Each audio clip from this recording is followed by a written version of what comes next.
Welcome everyone who is watching our video today.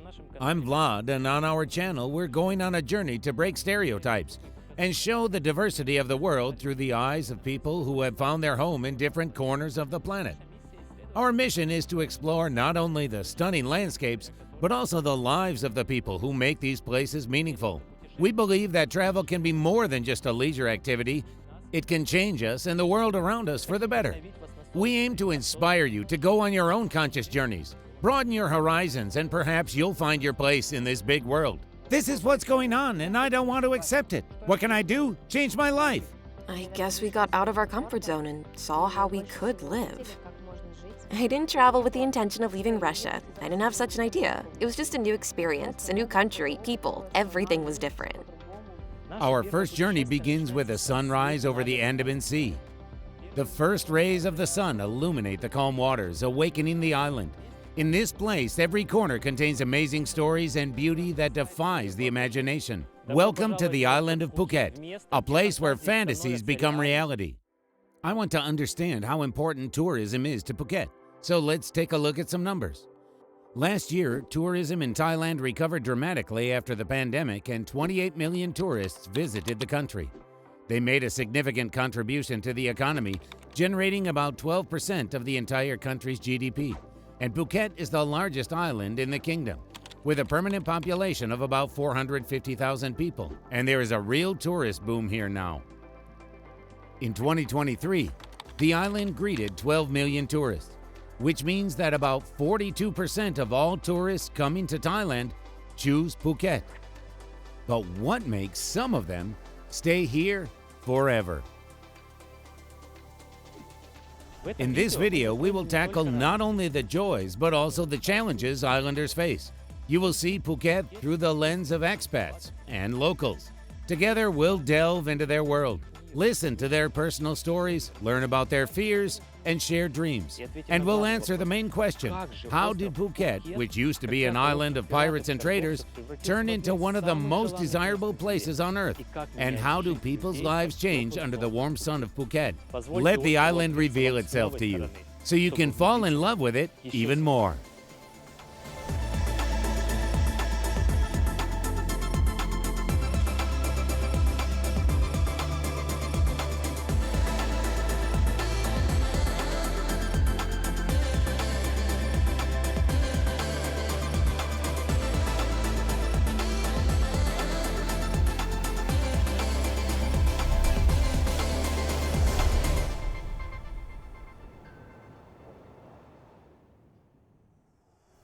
Let's start with Nikita's story, whose life changed dramatically after moving to Phuket.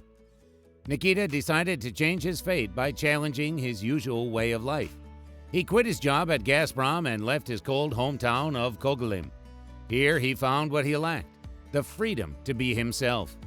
Nikita abandoned all the stereotypes that limited him and managed to create a strong family with many children on this paradise island. Hi, Nikita. Hi. Please tell us how you ended up in Thailand, on the island of Phuket. Where did you come from? When did you arrive? So, I live in a northern town, Cuisine. I worked for Gazprom, and since we have long vacations in the north, I was going to tell it in a different way, but I just realized how to tell the story. I was sick of my life and living in the cold all the time. But that's not the point. The point is that I came to Phuket for a vacation and I enjoyed it then. But I didn't understand what made me like it so much. Then I would come here and live for a month and a half because we have long vacations in the north, about 58 days. And when I returned home back to the north, to Cuisine, to Gazprom, I felt that I was not where I belonged. I mean, I would return there and my gut would say, what on earth am I doing here? I'd wake up thinking, why am I staying here in minus 40, in minus 50 Celsius while it's warm somewhere else? When I saw what life could be like, I felt my mindset broadened. It turned out that people live somewhere where it's always warm. And I was like, wow. Then why would I live in a place where it's always cold? The moment when I made the decision was when I was here in Phuket. My friend from work texted me. Can you imagine? A guy from work was promoted.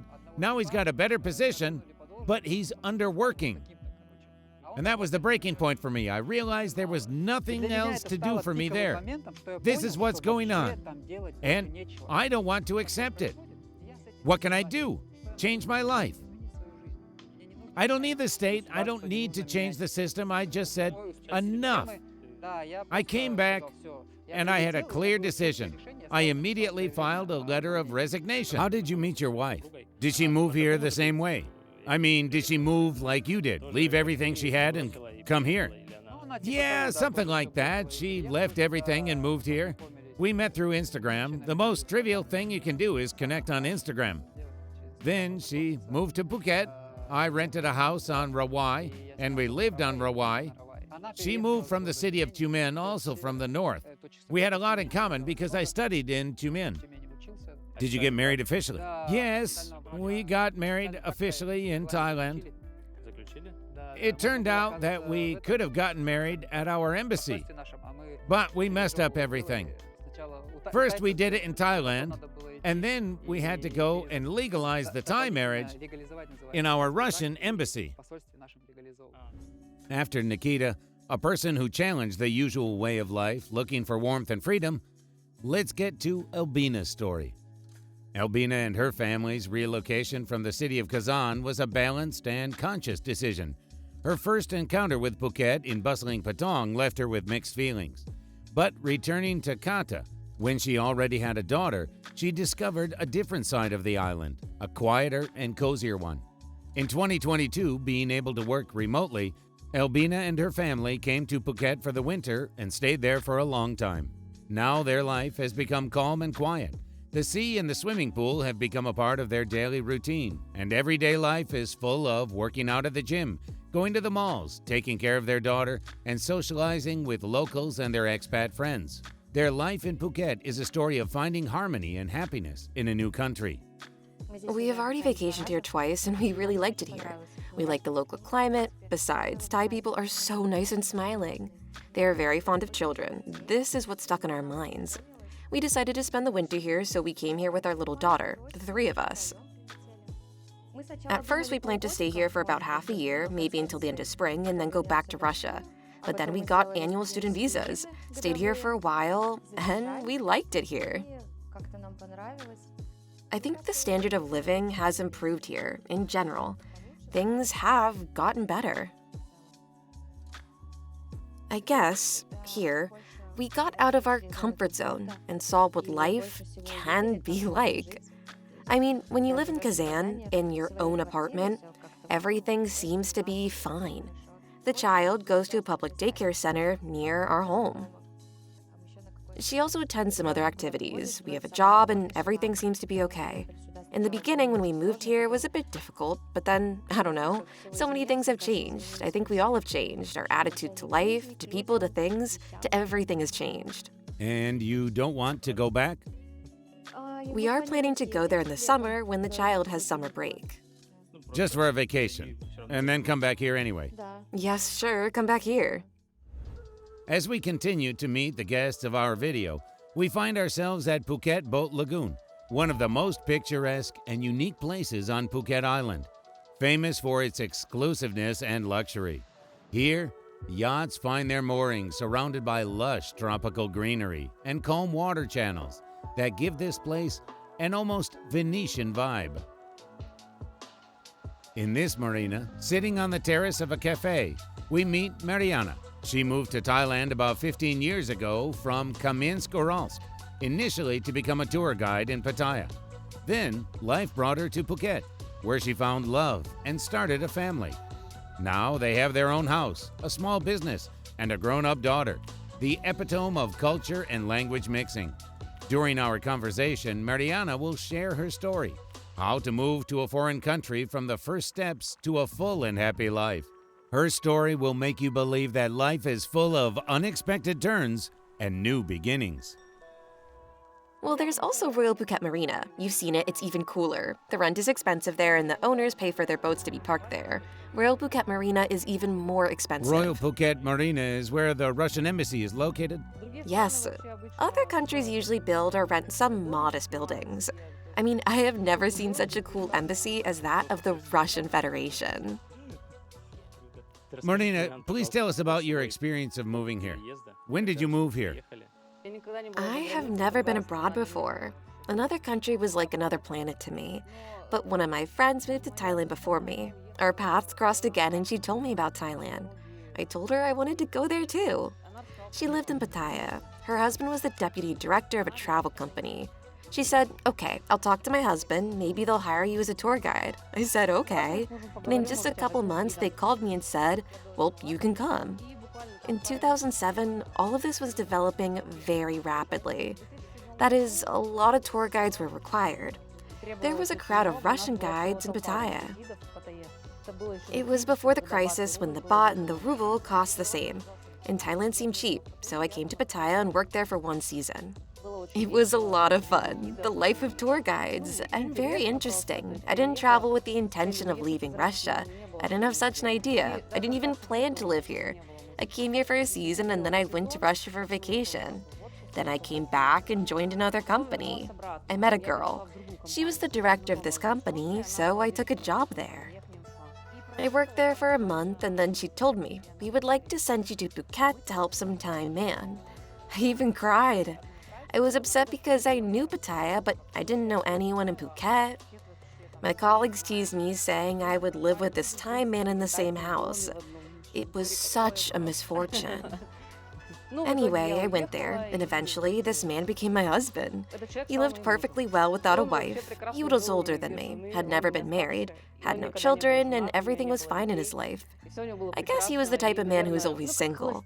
And if it hadn't been for me, I think he would have moved on without a wife perfectly well. As you can see, Phuket is not only a famous resort, but also a place where many foreigners settle their lives for years to come, including taking care of their children's future. In the multicultural atmosphere of the island, the choice of school or kindergarten means the choice of a child's life path and their first step in exploring the world. Phuket's international schools offer programs that meet world-class standards and guarantee top-quality education, providing students with the knowledge needed to continue their education anywhere in the world. In the next part of our video, we will learn how our characters make decisions, shaping their children's future in this diverse educational space. What is the tuition fee per year? Well, it's around 260,000 baht a year. If I'm not mistaken, we pay 87,000 baht 3 times a year. It's an average middle-budget school. I'm not mentioning other schools. There are some great schools here, such as Head Start or British School. It's the biggest school here, right? Yes, the most expensive. If I'm right, it costs about 1 million baht a year. So you've chosen self-education. No plan to send your child to some school? Well, I would, of course. I would send our child to school just to keep them occupied, at least for socializing. Well, it's just that I used to be against it. What stops you from doing that? Finances. That's why I don't do it now. Okay, you analyzed it. So kindergarten and school are too expensive in Phuket. Well, you know, there's a range here. For example, there are schools for 1 million per year, but an average normal school costs around 350,000 baht per year. I get it. I saw tons of reviews too, and there are some Russian schools, right? There are Russian schools, yeah, but is that expensive too? No, not expensive. Are they more expensive? They're definitely cheaper. They are cheaper. They cost about 20,000 baht a month, much cheaper than international schools, but I'd certainly prefer an international school. Not the most expensive, but a mid-level international school. Also, I know that there are families who even send their children to Thai schools. Is that possible too? I'm not sure how common that is, but I know that there are marriages between Thais and Russians, and such families really send their children to Thai schools. March, April, and May are like summer in Russia, therefore children have a break. Layla's break has already started and it will last until the middle of May because it's the hottest time. And the academic year in Thailand starts on May 15th. So this is the Thai education system in schools? Yes, if the school is working under an international program, like British School, there are also other schools.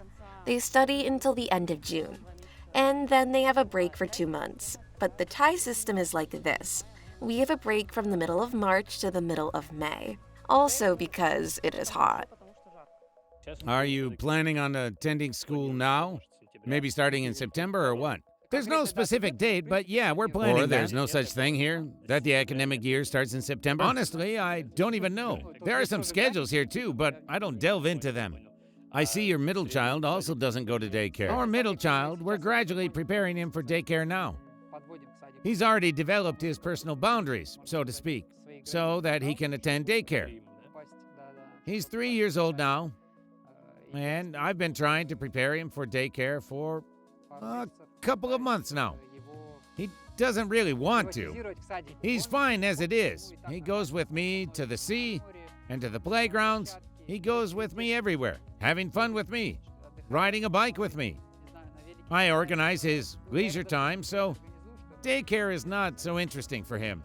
But it's necessary for socializing. You know, he can socialize at the daycare for half a day, and then he says, enough, let's go.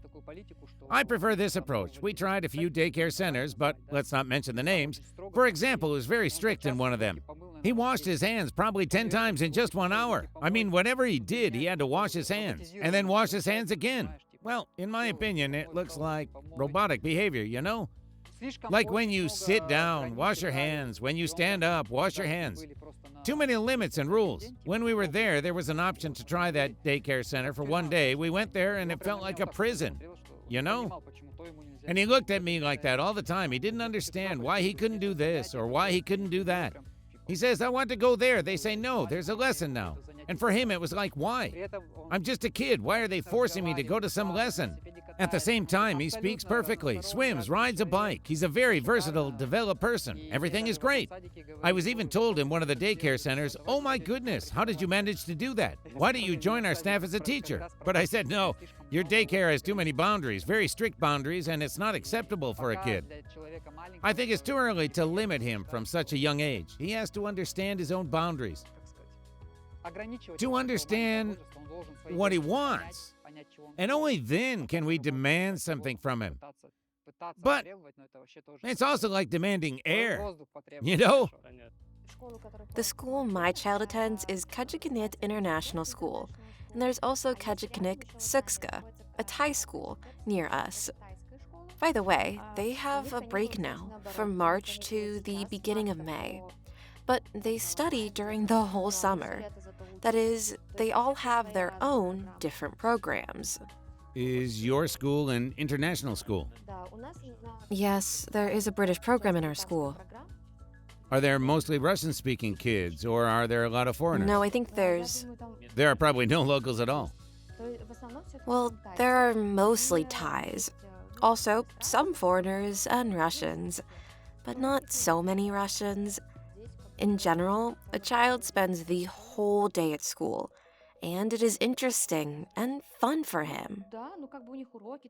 They have various lessons, classes, swimming, physical education, singing, something else, and some games.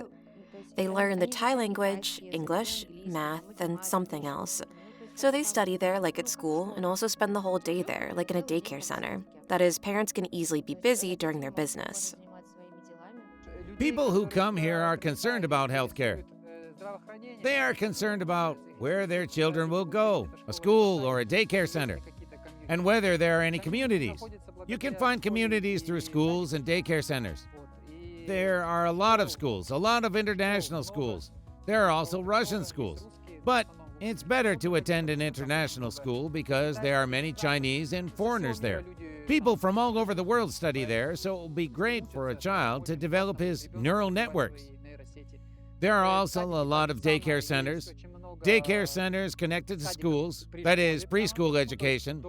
Kids can attend such schools from the age of 2. It's a mix of school and daycare. There are daycare centers, Thai daycare centers, and international daycare centers. The best option is to go to a daycare center connected to some school or to an international Russian daycare center because there's more freedom. But, for example, there are a lot of Thai daycare centers, but there is a very harsh system. It's almost like a prison system. There are many daycare centers, about only 10 in the south of the island. Moving from the topic of education to housing, It should be noted that Phuket offers a variety of opportunities for buying and renting real estate. Many foreigners decide to stay on the island for a long time, setting up their lives here. Therefore, the real estate market in Phuket keeps growing, offering high-quality accommodation in one of the most picturesque places in the world.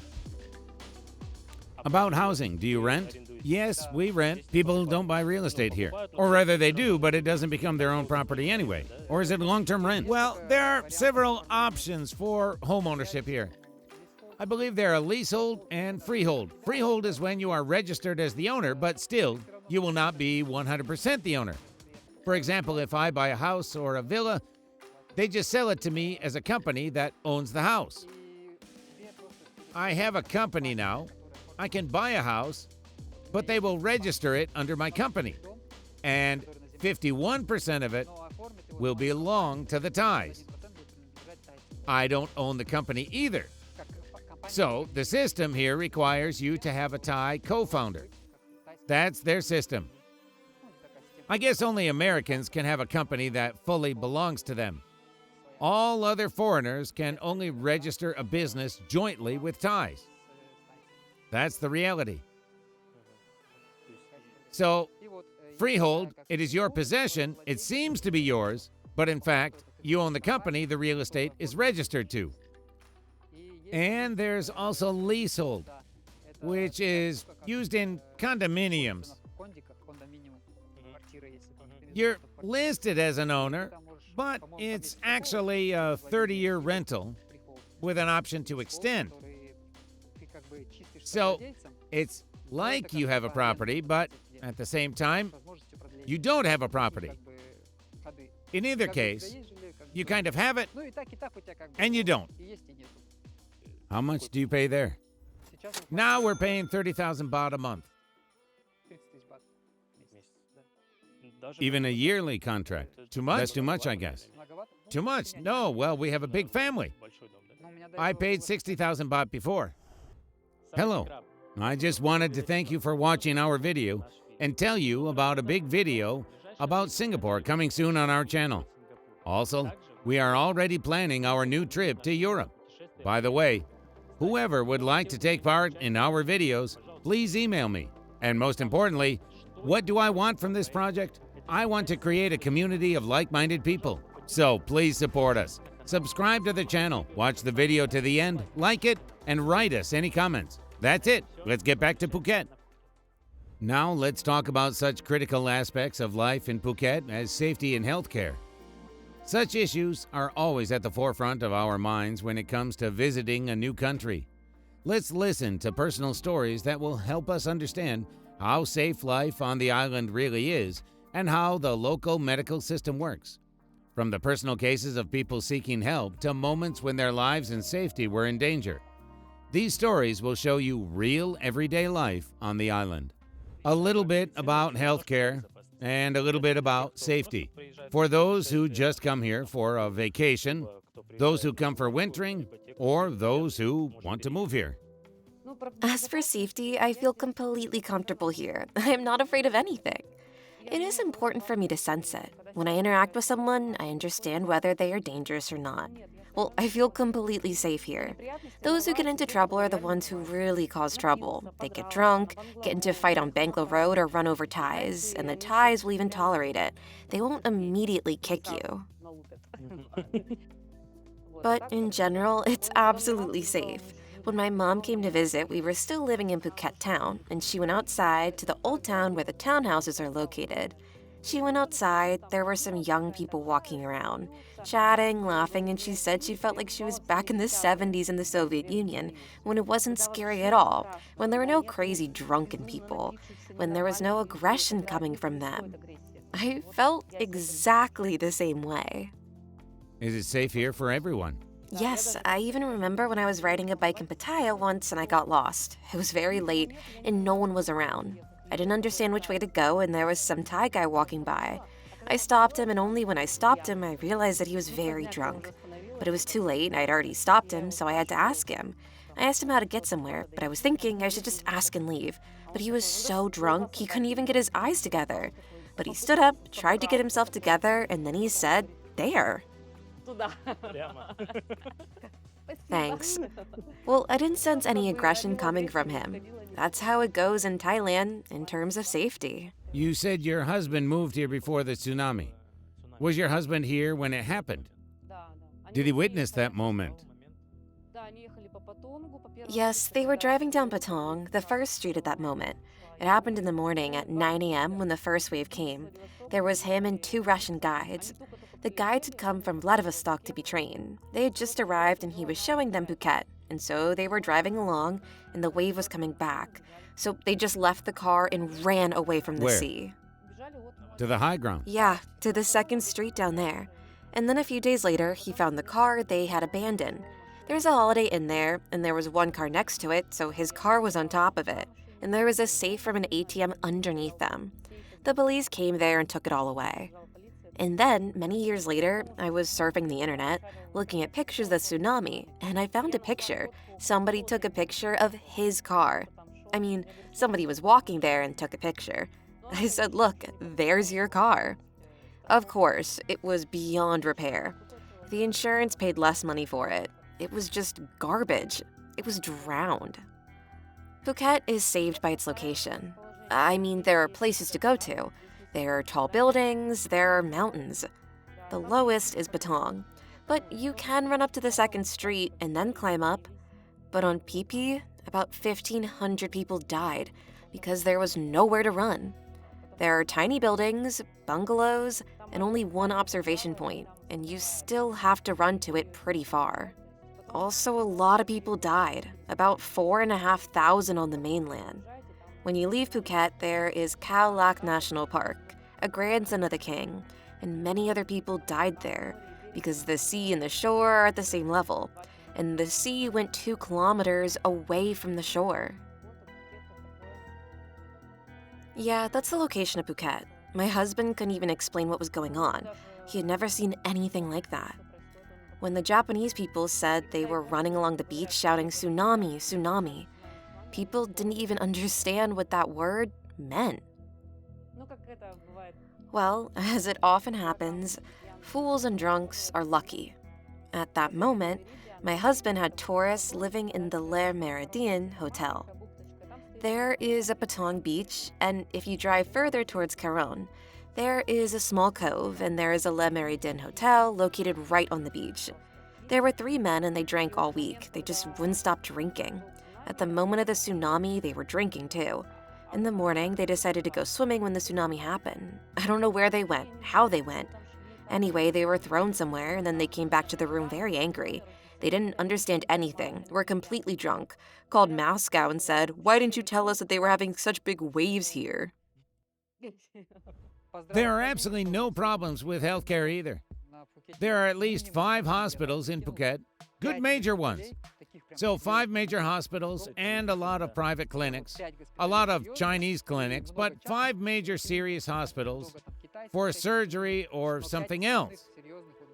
If we talk about the prices, the most expensive hospital, well, it's not expensive, it's just more expensive than the others. It's Bangkok Hospital. Bangkok Hospital charges more for the fact that it has been here for a long time and it's a hospital from Bangkok. It's a serious hospital, very advanced. But you will get really good service absolutely everywhere. There are Bangkok Hospital, Siraroy International Hospital, Dibuk Hospital, and Mission Hospital. These are the 4 hospitals where you will get excellent service. And Bangkok Hospital is the most expensive. I believe a private room costs 25,000 baht per day, even if you come there with a fever. Last year, I had to go to the hospital, right on New Year's Eve. I got an abscess. I'm not sure if you know what that is. I had such a problem when I was a student in my city in Rostov. I also suffered for a long time. I thought that my throat was sore. I had problems with it, but I realized I couldn't even open my mouth properly. I couldn't eat, so I called an ambulance. It was already late at night. They arrived and asked, Why did you call an ambulance? If you have a sore throat, just wait for it to get better. You called us because of a sore throat. Why did you even call an ambulance? But then the doctor said, okay, let me have a look. I opened my mouth, she looked at it and only said, get ready, you have to go to the hospital. Apparently, the situation was already very bad. So here, the same thing happened to me. I went to the hospital, and that very night, they made an incision with a scalpel, removed everything, and admitted me to the hospital. Everything was fine. I stayed there for a week, was discharged, and recovered soon. Here, I arrived, it was the first day. It all happened exactly on December 31, at night, New Year's Eve. My friends went to Patong to have fun, but for me, it was not possible at all. I woke up and realized that I was very sick, so I went to the hospital. At the hospital, they examined me. My English isn't very good, but an interpreter came. By the way, I found it very helpful. The doctor examined me and calmly said, I'll prescribe you some pills. I tried to explain that I've already encountered this problem before and I don't think pills will help me. But the doctor only said, take the antibiotics. He prescribed amoxiclav or something like that in a drip. The day passed, but I still felt bad. I barely made it through the night, and in the morning, I woke up feeling no better. I went there again, and there was another doctor there. I told him everything, explained the situation, and asked him to call a surgeon, make an incision and remove it. Well, because I faced this before, it's unbearable. I suffered for a week, then they removed everything, and I felt better, literally in 15 minutes. But this second doctor told me no, that I don't need it. He told me, if you want, let's give you another drip and prescribe more pills. But I said, no, please make an incision. I feel really bad. He said, no. Gave me the drip and let me go home. In the evening, I felt better. The next day, I started to get even better. It turned out that they treated me correctly. And they cured me, while in Russia, they just cut me and that was it. And here they didn't even impose surgery. And surgery would have been more expensive. It would have been more profitable for them. Yeah, that's what I'm talking about. They don't impose it. At what hospital did you go to? You recommended it, but I don't remember which one. Maybe Mission. I mentioned 4 hospitals. You can rewind and watch again. And there is one more big hospital called Vechira Phuket Hospital. Vechira Hospital is more for Thais. In this hospital, they will also do everything you need, but there are long lines, a lot of Thais, and a lot of hassle. But in general, it's a huge hospital, and everything will be fine. In terms of medicine, well, I don't like any traditional medicine, neither Thai nor Russian. Healthcare is another story. So I try to solve health problems with non-traditional methods as much as possible. I have different variations. Besides, if it's a paid hospital, it's just a money grubbing, just a business. You saw Layla. Recently, she broke her little finger, and we went to a paid hospital, where I take her when she has a fever, when I don't know what to do, for example, to take some tests. Anyway, we arrived, they took an x-ray and said that surgery was needed. The surgery cost 70,000 baht. Once, my husband had appendicitis, and we paid 120,000 baht then. So, my husband became indignant. We left that place and went to a free hospital in Phuket town, the Chira Hospital. She actually has Thai citizenship. She has insurance, so for her, the healthcare is free. There, they examined her again and said, yes, surgery is needed. They did it, and it cost just $1. And it doesn't matter what the amount of the check is. That is, no matter if the surgery is complicated or not. The Thai still pays just $1, and the rest is paid by the state. But I'm a foreigner here, so I don't deal with them. I'd rather go and take some tests, send them to doctors in Russia, and discuss what I should do about it. I try to solve my problems without going to the hospital. If something happens, I go to Mission Hospital because it's paid. But its prices are twice as low as Bangkok Hospital. And Bangkok Hospital is not a guarantee that the doctors are very good. There are a lot of stories where they screwed things up, even in very simple cases when a person didn't have broken bones. But the muscles or skin had to be stitched up. Something simple had to be done. It happened recently, and they screwed things up, so it's not a guarantee that they are really great. Bangkok Hospital is more about service, right? If you have any problems, it is better to go to Vachira Hospital, which is a free Thai hospital. A foreigner has to pay there, but less, because they are not interested in getting a lot of money from foreigners. But any paid hospital is interested in it, and it doesn't matter who pays. Whether it's the insurance or the person themselves, they want to impose as many services as possible. This is where your baby was born? Yes, it was here. How does it work here? I mean, the attitude of the hospital staff. I get it. You know, basically there's no problem with that here. By the way, it's a good topic. In general, are there many people who come here, decide to stay here, have babies, and build families? I should tell you right away that they don't offer citizenship. But in terms of childbirth here, it's very cool and it is inexpensive. But it is advisable for a woman who is going to give birth to be prepared and have some knowledge, because here they like to do a cesarean section very much. Well, because it's easier and faster. Simply because it's easier and faster. This way, they don't have to spend a lot of time waiting for a woman to have contractions or anything. It's just physically longer. That's the only reason. That's why they like to do C-sections. And if you don't know anything, they'll tell you that you really need a C-section. It doesn't matter what the situation is, they'll do a C-section anyway. But if you have some knowledge, you can say, no, stop guys, everything's fine. I'm going to have a natural childbirth. I say this because people should know that they prefer to do C-sections here, because then the labor goes faster. But in general, well, the service and healthcare here are excellent. Our first baby was born in the hospital, and the second baby was born at home. At home? Yes, at home.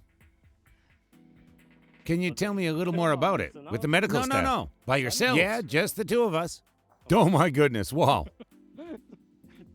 Since my wife already had children, your second baby, how old is she now? She was just born recently, right? Yes, a girl. What's the date today? Today is the 16th. She'll be 6 months old in 5 days. So you had a home delivery not so long ago. The baby's 6 months old. Well, in short, it was the best childbirth ever. Well, this is the kind of topic for those who are a little crazy, so to speak. But it is about being natural. About what is natural. I mean, it's natural to give birth, not in the hospital, not the way they tell you to give birth. Comparing the first childbirth here, I was even younger then, and they told my wife to lie on her back and just endure the contractions on her back. But that's not a natural position, and it's very painful to stay on your back during contractions. But if I had known it then, I would have kicked them all out and just said, let her walk when she wants to walk.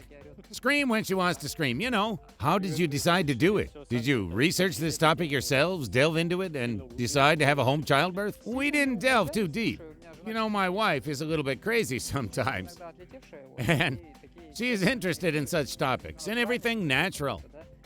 It's an interesting experience, yes, but, you know, if you delve deeply into it, it's an experience of taking responsibility for your baby, for your baby's life. Actually, you get more mature when you go through such an experience, because when you give the responsibility to doctors, you shift the responsibility from yourself.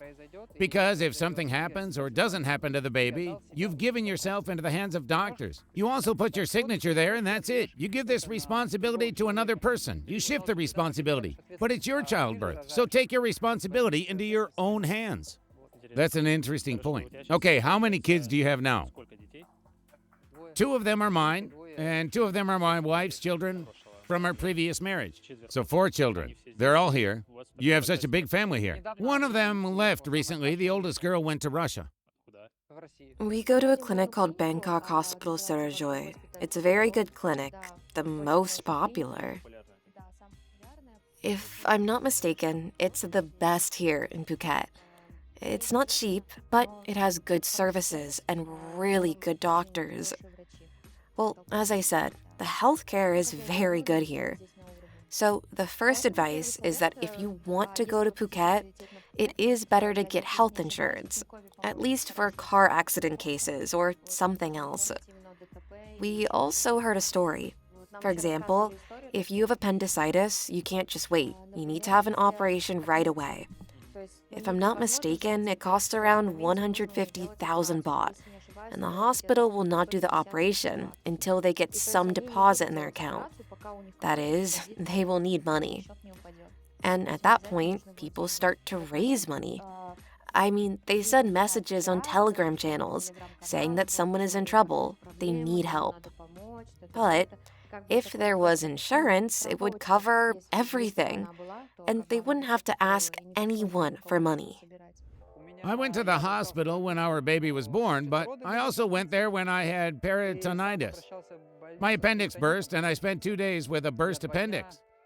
If you know what peritonitis is, in short, when the appendix bursts, everything that was inside of it is splashing all over the abdominal cavity. It is a very complicated operation because they have to make an incision, pull out the intestines, clean them, clean everything inside, put it all back together, and sew up the hole.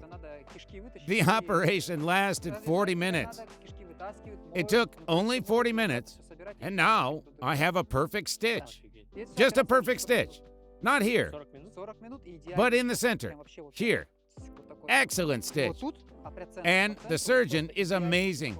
Simply amazing. Were you afraid? Why would I be? They gave me anesthesia. I woke up 40 minutes later, and it was all sewn up. How much did the surgery cost you? At that time, it cost 100,000. But it was an emergency operation because my appendix had already burst. I waited too long, and it was already getting infected. I was almost unconscious. I just love that kind of brutality. I love facing trouble. But eventually, they did an excellent operation. Quickly, without any complications, everything was smooth. And I was quickly discharged. In short, there were no problems. And the second time we went to the hospital was when our baby broke her arm. It was a very complicated fracture, closer to the joint, near the elbow. Near the joint, the fracture was right here. The bone was completely fractured, close to the joint. Also, the fracture was right here. She had a double fracture. Can you imagine? I take her arm, and there's a bone sticking out of it like this. Not an open fracture, a closed fracture, but the skin was stretched and the bone was sticking out. She also had surgery at the same hospital. We quickly got to the nearest local hospital, took an x-ray, saw that the situation was very bad, and went to another hospital to do the surgery. I think it was about 50 to 80,000 baht. So, displaced fracture surgery. How'd you fix it? With a stabilizer rod, yes, right? Intermedullary rods. Can you imagine? The surgery also lasted about 45 minutes. I was shocked. First of all, it was a complicated operation because they had to avoid hurting the nerves. I thought they would take her out, open the wound, to do something there. But eventually, I was shocked. The bones separated. The surgeon shifted this displacement back into place, fixed it with 3 rods, and that was it. She stayed in the hospital for a couple of days. I was with her all this time, and then we were discharged. Anyway, there were no problems, no complications. Then we just took out these rods in the hospital. They removed it without any pain, without any problems. After that fracture, only 3 spots remained where the rods were. That's it, nothing else. Because I've heard before, I've seen doctors made an incision in half the arm, and then there were these huge scars from the stitches. But in our case, everything was done perfectly. As for the hospital, I wanted to add that it is very convenient that after visiting a doctor, you go and pay for the appointment and they give you medication right away. So you don't have to go to a pharmacy to look for it somewhere. You just get the medication right there and the insurance pays for it. I think it's cool. It is very convenient, and the most interesting thing is that when you get this medicine, it already has all the information written on it. How many days you should take it, how many times a day, and when. I mean, all the information is there. You don't need to take out the instruction from the box, you don't need to read it all the time. You have the medicine and all the information is already there, so you don't need to keep in mind how many drops the doctor told you to take. 2 or 3 drops. That is, everything is written right there. Vitamins, by the way. I believe there's a death penalty for counterfeiting vitamins here, so it is impossible to buy any low-quality vitamins. Basically, this is the American healthcare system here. If you don't delve too deeply into it, there are a lot of American elements here. And the whole healthcare system is organized in the same way as it is in America, which means that the healthcare system here is perfect. And I don't know who doesn't like it. They just have to earn more money, that's it. So what are you doing for a living now? Right now, crypto. Thailand has a variety of visa options that allow foreigners a long stay. The main ones are non-immigrant visa or business visa, suitable for work, study, or family reunification. These visas can be issued for up to 1 year with an option to extend. Education visa or student visa, for those planning to study in educational institutions in Thailand. Non-immigrant O visa, to reunite with family or for long-term medical treatment. OA visa, OD retirement visa, for retirees older than 50 who wish to spend their old age in Thailand. Although many people come to Thailand with just a tourist visa, which implies a short stay up to 90 days, Nikita will tell us about the legal long stay here. How are you legitimized here now? Now I own the same old company. It operates only on paper, and I have a business visa. Is the business visa issued to you and your family members as well? Yes, naturally, my wife and children are also attached to me. It's just that the kids don't necessarily need to get a stamp. Until they're 14 or 15, they don't need it. Local services turn a blind eye to it all nowadays. One of our daughters left the country recently, and she had an overstay of 3 or 4 years. Overstay is when you break the law and stay in the country longer than you're allowed. So she had 3 or 4 years of overstay. Basically, it's acceptable for children, but if an adult overstays, there would be a big fine and a ban on entry. You could be banned from entering the country for life. Is the visa issued for a year? Yes, the business visa is valid for a year. We extend it every year. You just pay for it, and that's it. Yeah, you pay for it, and that's it. Yes, I pay for the company, for the visa, and I can live here. If you're staying here for a long time, there are several options. If we're talking about visas, it's a student visa, but it's an unreliable option. Why unreliable? Unreliable because there aren't enough normal schools. I've just dealt with that too. Just for a visa, bogus. Won't it work? Well, it works, but there are a lot of glitches. It works, but there are a lot of glitches, even if you just do it to get the visa and not to learn the language. Visa glitches because the companies that do it are not trustworthy. Either their licenses fail or they screw up the paperwork very often, so it's an unreliable option. So you can be kicked out of the country and never come back. Yes, I've had a lot of trouble with a student visa. When I got it, they told me that the Thais stole money from them. I don't know if that was true, but still, whatever it was, I was constantly in trouble because of them. Those who come here and plan to live for a long time, do they usually choose a business visa? A business visa or a Thai elite visa? Thai elite just implies that you pay a lot of money and you get an awesome visa. That's what it's called, Thai elite. It's valid for 5 years. How much does it cost? I think about 1 million baht. You mentioned that your business is just a formality. Now your company's not operating, right? The company shows that it is doing something, but in fact, it just exists. I just own the company so I can get a visa. I see. But you have to pay some dues for that every year, right? Yeah, running for the company every month. And then when the visa is issued, I have to pay for the visa. Do you remember the fee? How much? For the company, for running the company, I pay around 4,000 to 6,000 a month. I mean, for the fact that I have it. And for the visa for my wife and me, about 40,000 a year. Yes, plus you also have to pay income tax. Currently, they do it for 2 years, but I can't tell you the cost. I don't remember. While you've been here, have you traveled anywhere? Yes, we have traveled to Malaysia twice, to Kuala Lumpur. Both times we went there because we needed to get a visa. That is, the first time we needed to extend our visa, and the second time we got a work visa. You have to leave the country to do it, right? Yes, you have to leave. Do you have a work visa now? My husband has a work visa. And you are included as yes, family we're family members. members. Is this just a formality, or do you really have some business here? We do have a business. So you run a business here? Yes, well, my husband works online. Plus, he started a business here. What kind of business? Real estate rentals. So you have a work visa and you have to renew it every year, right? You have to renew your visa every year. Plus, you have to go to the immigration center every 3 months, I think, and check in.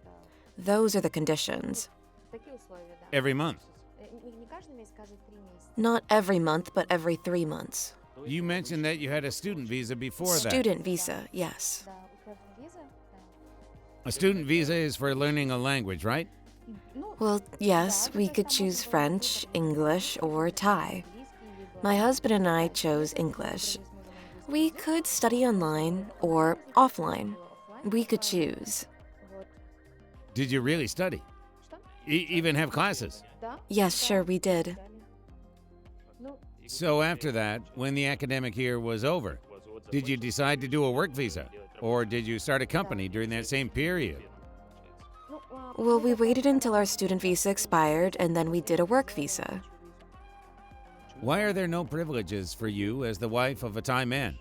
You're still like a tourist. You even gave birth to a child here. She's half Russian and half Thai. No, there are no privileges. Now, I've been living here for many years with a visa on the basis of marriage.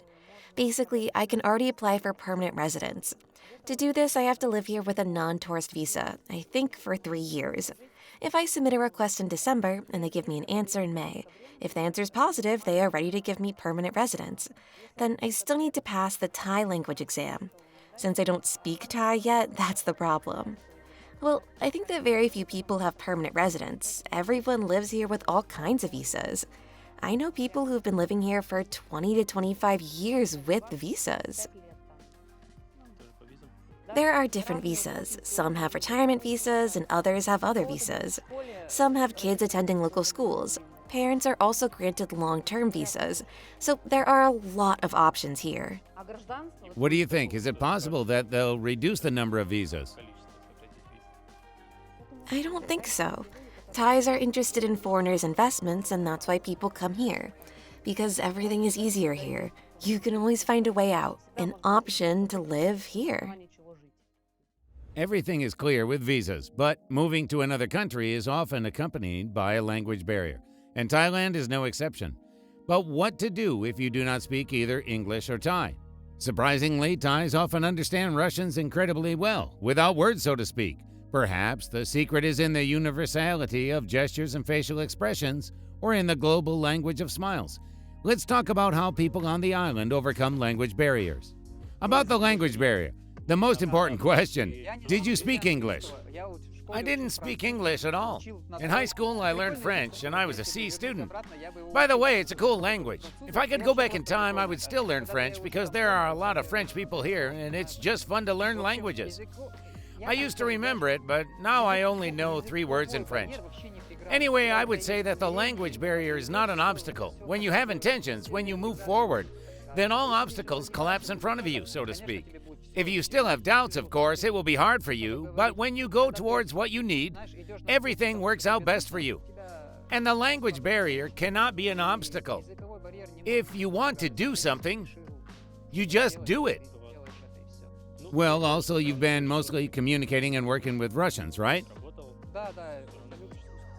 How's it going now? Have you learned English or Thai? Now I know something in Thai. English has improved automatically because I have to communicate with people I know, with people at the beach and cafes.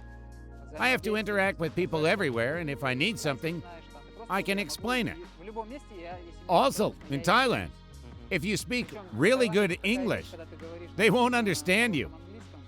So, if you speak the way you were taught in school, they won't understand anything. Marianna, did you speak only Russian at that time?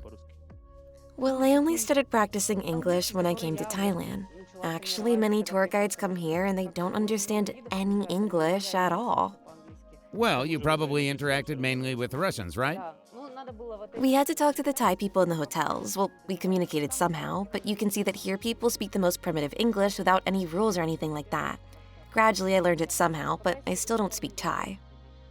That's interesting. So you still don't speak Thai, even in the family? Yes, because my husband speaks Russian. I speak Russian with him and my daughter. She's 10 years old. She speaks both Russian and Thai. Well, it's two different languages for her. Did she learn Thai at school? She was just born and she learned Thai the same way you learned Russian when you were born. Well, probably because she made friends with Thai kids. You don't speak Thai in the family, do you? No, my husband always speaks Thai with her, and I speak Russian with her.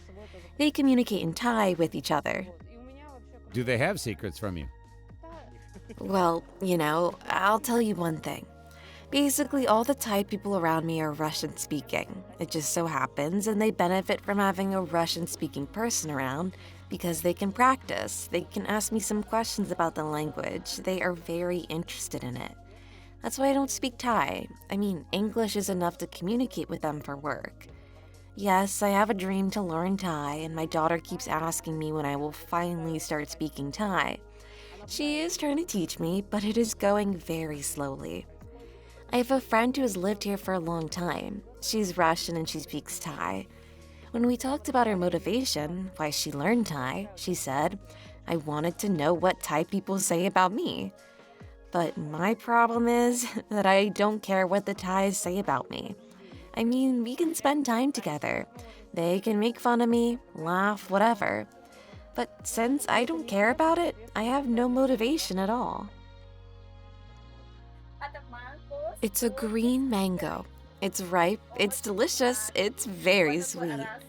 That's how different mangoes are. Juicy mango, different. Very tasty. Yes, it was hard. The first year was a bit difficult, but now it's easier. It is easier this year because we have a teacher. She is a native Russian speaker. She is a very nice teacher at the school. Her name is Olga. We are lucky now, but next year she will no longer be there. There will be another teacher. Is there any luck? Does she speak Russian during some classes? Actually, they have an unspoken rule that at school they have to communicate only in English. But the children can speak their native language with each other. And when it's difficult for my child, the teacher can explain it to her in Russian. What about other children? If they are foreigners, how do they react? Well, the learning process there is more in the form of a game anyway. That is, they are gradually learning everything. I think it's comfortable, but I know for sure that my child feels comfortable there. That's cool. To what age do they study at school here? Up to 18, I think, if I'm not mistaken. Well, maybe I'm wrong, but I think they study until they're 18. I see. Has your child already improved her English? Well, she doesn't speak it, but she tries. She understands everything. She can already read. For example, she can read words of 3 or 4 letters well, and she already knows how they are translated and what they mean. Do you want your daughter to speak foreign languages? Of course I do. Plus, we take extra English classes at school and I teach my child English at home in a game form. I'm studying with a teacher and teaching my child myself now. I'm scared to speak because there are tones in the Thai language, 5 tones. Layla and I want to record a video. I suggested we record a video. There are very popular videos now when, for example, Chinese or Korean say 5 words, and then they write a translation in Russian. For you, these 5 words seem to be the same word, but they are not because the tone changes. It's the same in Thai. So that's what Layla and I want to do. Say kai kai kai. Go ahead, say it. These are 5 different words from different areas. For us, for foreigners, the main difficulty is the tone of the language. That is, we can learn the words. For example, we can learn the word fork. And no matter what intonation you use to say the word fork, you still understand what it is. But the Thai language has this difficulty. They manage to understand us. A person can say something in Russian, and not only Russians, it's the same with the Chinese. The Chinese come to 7-Eleven and say something in Chinese, and I don't know how, but the Thai people understand what the Chinese want.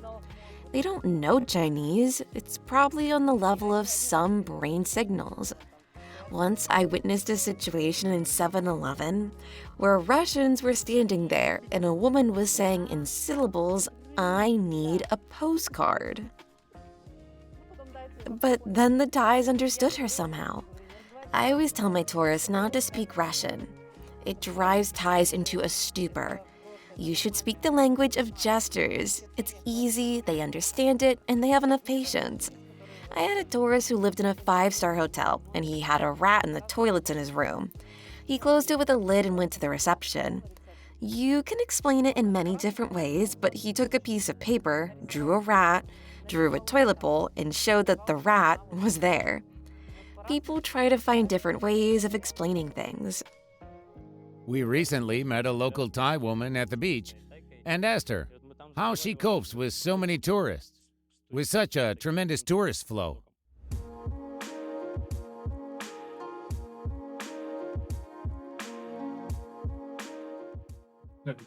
Welcome to Thailand, yeah? Hello, my name is Fawn, and I'm 40 years old. I am originally from Nakhon Si Thammarat province, but have been living and working in Phuket for about 15 to 16 years. For the past 5 years, we have owned a family cafe across from Surin Beach that offers Thai food and some European food. My family consists of my husband, daughter, son, and mom. We also have a helper in the kitchen, and my husband's brother also helps to welcome guests. During the high season, communicating with tourists can be difficult. Sometimes it is difficult to understand them, but it is important to remember that they are coming here for a vacation. We are providing services, and it is important to always smile and greet them, even if we don't speak their language. A sincere smile can say a lot. I usually start the conversation by asking if they want something to drink, because there is a risk of overheating if they don't drink. But they can even just sit in our cafe. As for communicating with foreigners, for example, my mom doesn't speak English. She can only communicate in Thai. But her sincere smile and simple hello always resonates with the guest. How old are you? 38. Yeah, this. Oh, thank you. Sometimes tourists coming to Thailand face a language barrier, but we find ways to communicate. Once we had an interesting situation with Russian tourists looking for meals with Russian ingredients. Since they didn't speak English and our staff didn't speak Russian, we communicated by gesturing and pointing to the pictures on the menu. I would show them the symbols in the pictures, and they would choose what they wanted to order. We don't speak every language in the world, but regardless of language or nationality, we are always happy to see all of you. Why do they love Russians here? Just because there's a huge flow of Russian tourists here. Well, it's not like they like some people and don't like others. They are nice to everyone who behaves normally. If you behave well, the Thais treat you well. There are some difficulties with the Chinese among the Thais, I know, but it's only about their behavior because the Chinese talk loudly, and the Thais don't accept that. Also, I won't say that all of them do that, but sometimes they litter everywhere, and the Thais don't like that either. That's it. It's all about behavior, and it's not about the whole nation, but about certain people. They can dislike a Russian too, if he behaves like an asshole. But they don't know Chinese, do they? By the way, there are a lot of Thais with Chinese roots in Phuket. We can say that it was the Chinese who found tin in Phuket, so they're all mixed up. That's why the vegetarian festival is held here, because there are a lot of them.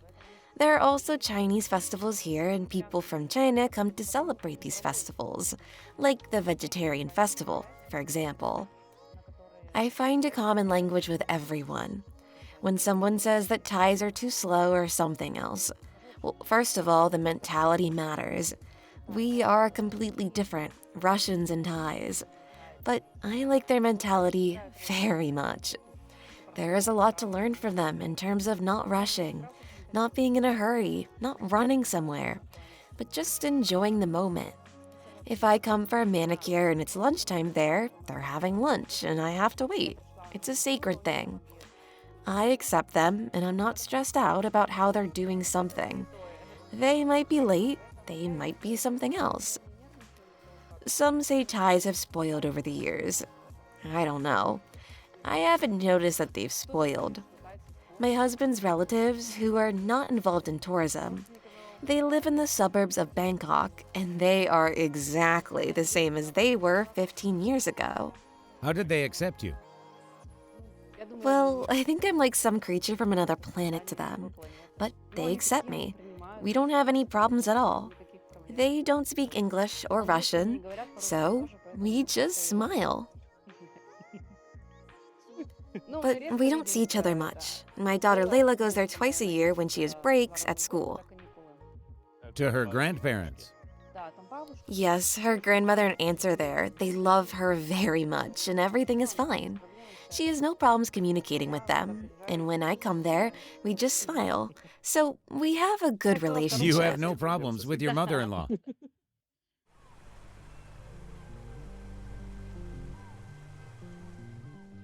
Tell us about the local cuisine. Did you get used to it right away? Or do you cook Russian food in your family now? Well, I don't like cooking at all. When I was traveling in Russia on business trips, I ate somewhere, but I didn't think much about it. Some women think that they need to learn to cook in order to cook for their husbands. But it so happened that my husband loves to cook, and I don't. So why would I deprive him of this joy? He is Thai, and of course he cooks Thai food, and I love it. So we have no problem with it. He cooks, and I eat. Besides, it's not a problem to eat in Thailand. So we go to a cafe and we can have a meal. We can have an expensive meal, or we can have a cheap meal. In my village where I live, near a British school, even considering that it's an expensive neighborhood, you can eat there for 50 baht. The plates are big. You've seen that the portions are big, so one plate for 50 baht is enough for me. I'm full. So why cook? There are a lot of Thais who do not have kitchens. So they come to cafes and ask for takeaway food. They buy soup in a bag, rice in a carton box, and that's enough. Well, I don't really cook that often. You know, for some reason it so happens that I cook less often here. We've already found some cafes and restaurants where we can eat, where the food is more familiar to our child. Plus, there are various stores with Russian food, semi-finished products, for example, meatballs, cheesecakes, crepes, etc. So we can buy it all and cook it at home. Mostly like this. You don't eat local food now? No, I love local food, but not too spicy. I absolutely love fried rice and pineapple with shrimp. That's my favorite. The most delicious food with cashews and pineapple. It's really good. I guess that's how everyone eats here, because we've talked to other people and they don't cook either. The previous characters we talked to also go to cafes. Probably because of the great selection of food here. There is everything for every budget and taste. You can find anything. We usually eat in cafes, but sometimes we cook at home in local cafes. Or do you eat Russian food in cafes more often? Well, I'm not sure how to explain. Does your wife make borscht? Very, very rarely. Don't you miss homemade Russian food? Well, no, there are many cafes here. First of all, we don't eat meat, dairy. We don't eat all of that stuff. My wife eats fish, and I don't even eat fish. We're practicing veganism. I am more vegan, and ideally, I see myself as a raw foodist in the future. There are some amazing cafes here. We live in this neighborhood because there are a lot of vegan cafes and even 2 raw food cafes. And if you want some delicious borscht, you can find it at the Chaykhana in Kata. It's not a long drive, 15 minutes drive to Katu. Awesome vegan borscht, simply the best. My wife says I can't make borscht like this at home. It's just ordinary borscht, but it's so good. I know, all the managers there. It's just the best borscht. Thank you for this borscht, Chaykhana. The most delicious borscht. Simply, the most delicious. So if you want borscht, you go there and eat it. But you know the situation with eating is difficult here because there are too many options. For example, we live here, and we have a lot of seafood, shrimp, fish, and that's normal for us. And so there are a lot of food options with that. When we visit our relatives in the village near Bangkok, there's no sea there, so the food there is different. They often eat beef and chicken, so the meals will be like that. Things change depending on where a person lives.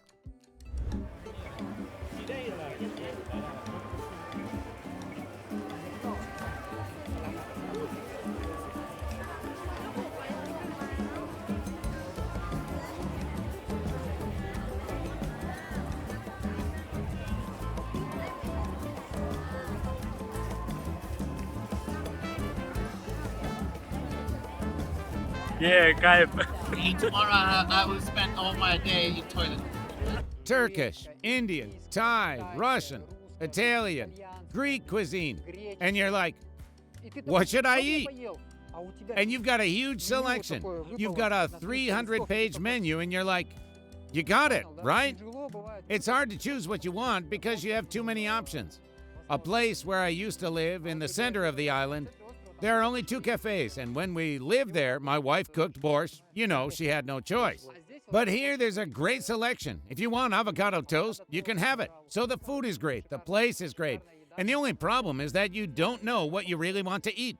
The pizzas are delicious. Can you imagine people coming here from all over the world and opening cafes with their national cuisine here? Russians open their cafes and other foreigners do theirs, so the selection of food here is just enormous. Awesome. Please give some advice for travelers planning to move to another country for a long time. They're not really travelers anymore. Well, maybe they're kind of like you were. They travel, but they can't make the decision to move. I don't know. I'm not really a good advisor, but just a recommendation, relax a little. It's hard to relax in Russia, you know? Russia is all about hardening, about running, about making decisions quickly. You have to do something all the time.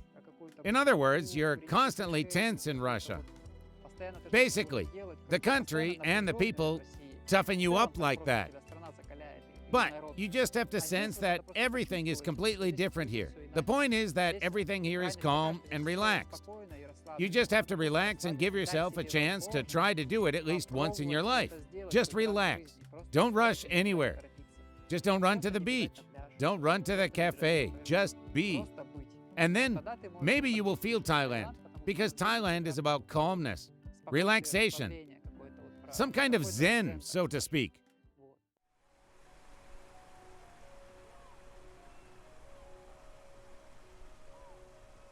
That's why I love Phuket, and I always recommend Phuket to everyone. When people ask me where to go, there or there, I say, well, you can go there, but I really like Phuket. First of all, I swim very rarely, and everyone says, how is that possible? I answer that I absorb the energy of the sea, even if I go somewhere. For example, today I went to Caron. When I see the sea, it's enough for me. I don't even need to get into the sea to swim.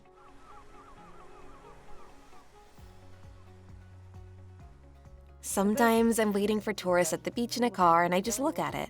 Or I can just sit on the beach and listen to the sea. I don't even have to get into the sea. So, the same advantage is in Pattaya. Is it the sea? But it's a different sea here. It's the Andaman Sea. The Indian Ocean and the color of the water is completely different. From Pattaya, people go to the islands, to the Coral Island to swim, where the water is cleaner. But here, everything is nearby. The beaches of Patong, Caron, Kata, or Bang Tao, whatever you like. Also, Phuket is very green.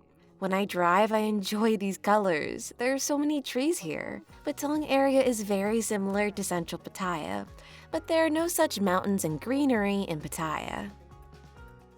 Answering the question of what keeps me positive and smiling on a hard work day at the beach, I would say it's the love I feel for the sea. If you love the sounds of the sea, the sound of the waves, it can be very soothing and beautiful at any time of the day, whether it's morning or sunset in the evening. However, some tourists or entrepreneurs do not always pay proper attention to the needs of customers and do not care about the safety of waste, which can ruin the impression. Despite this, every beach in Phuket is beautiful.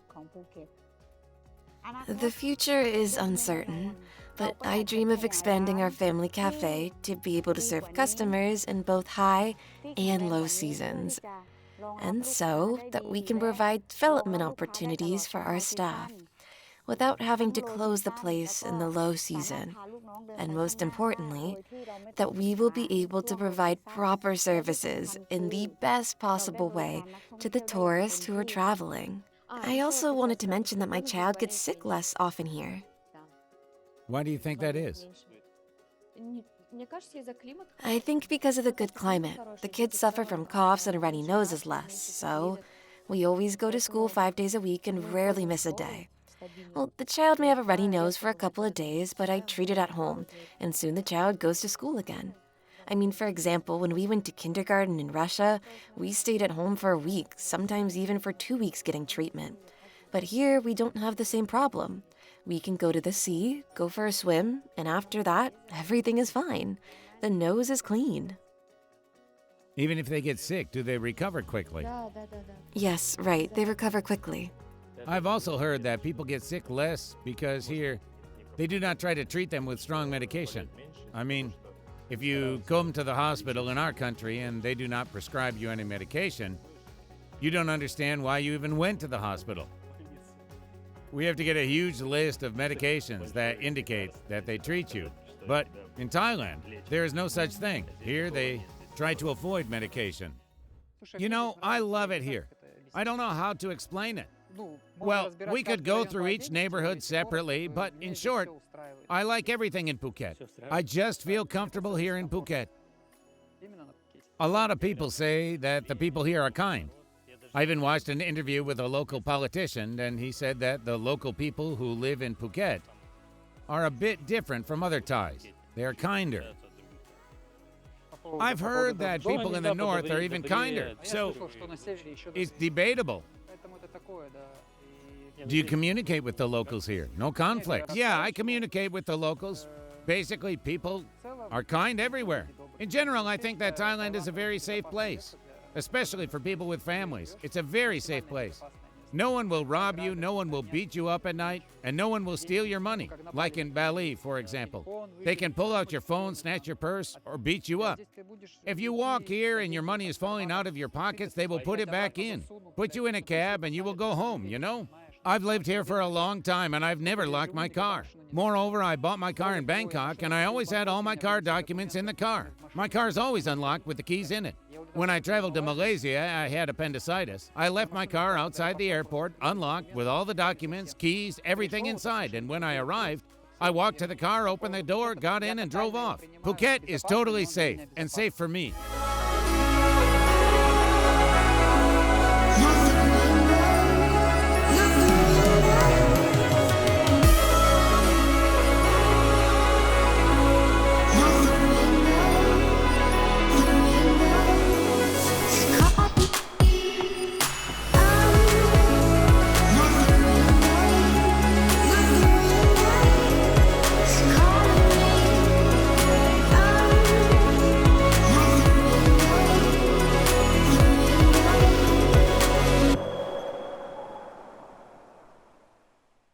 So, my friends, I'd like to summarize our video in this secluded place. In my opinion, it is perfect for reflection. At the very beginning, I wondered, how did Phuket become such a desirable destination for people from all over the world? Now, after all the stories you and I have heard, the answer is obvious. Imagine white sand beaches, clear blue sea, and evergreen jungle. This beauty became a magnet, attracting travelers and dreamers from all over the world in the late 20th century. With the arrival of tourists, the island was revitalized and many restaurants and entertainment venues sprung up. Also, the climate here makes you want to live and enjoy every moment. Phuket is paradise. A year-round paradise where every day is just perfect for being happy. And the locals open their hearts to us, showing us what true hospitality is all about. They're happy to share their heritage and customs with the visitors. The delicious, varied Thai cuisine adds another advantage to Phuket's attractiveness. With high standards of safety and availability of medical services, everyone feels protected here. This is important, especially if you are considering relocating here or staying for a long period of time in any other country. And you know what the best part is? Many people who come here for a week stay forever. They say living under the Phuket sun changes people. You become calmer, healthier, and happier. It's like finding your own little paradise on Earth. All of this has made Phuket one of the most desirable places on Earth for both living and vacationing. And everyone who comes here finds something special on this island. It turns out that living on a tropical island is not just a dream. In Phuket, it's a reality. Maybe it's time for you to see it with your own eyes. You should come. Our little life in Phuket is coming to an end, but our journey is just beginning. There's a whole world ahead of us, full of amazing places and incredible stories that we want to share with you.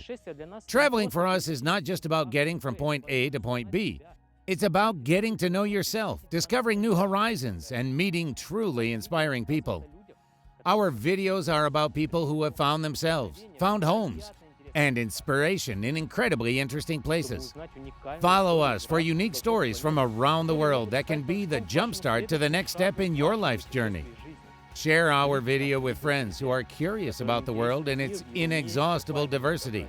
And leave comments with your ideas, dreams, and stories. Thank you for being with us in Phuket. See you in new places.